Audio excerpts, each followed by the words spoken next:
প্রত্যেকটা এজে এরকম কিছু কাজ আছে যেগুলো যদি তুমি এখন না করো তাহলে পরে যা তুমি রিগ্রেট করবা।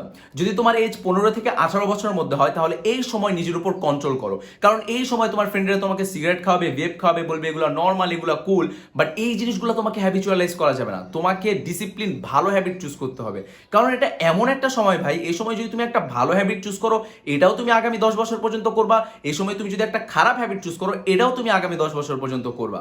যদি তোমার এজ 19 থেকে 21 বছরের মধ্যে হয় তাহলে এই সময় নিজের কমিউনিকেশন স্কিলে ফোকাস করো। তোমার মানুষের সাথে কথা বলতে ভয় লাগে, ইংলিশ বলতে ভয় লাগে, পাবলিক স্পিকিং এ ভয় লাগে, এই ভয়গুলো ওভারকাম করো, এগুলো প্র্যাকটিস করো। কারণ ভাই এখন যদি তুমি এই ভয়টা ওভারকাম করতে না পারো, ট্রাস্ট মি আগামী 10 বছর এই ভয়টা তোমাকে হান্ট করতে থাকবে।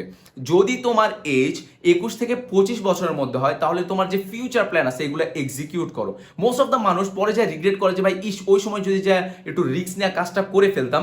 বিকজ ভাই যখনই তোমার এজ 25 পার হবে তোমার কাঁধে যে রেসপন্সিবিলিটির ভার আসবে, ওই ভারে তোমার যে হবি, তোমার যে স্বপ্ন, এটা করবা ওইটা করবা, এগুলা কোনোটার উপরই তুমি কাজ করতে পারবা না।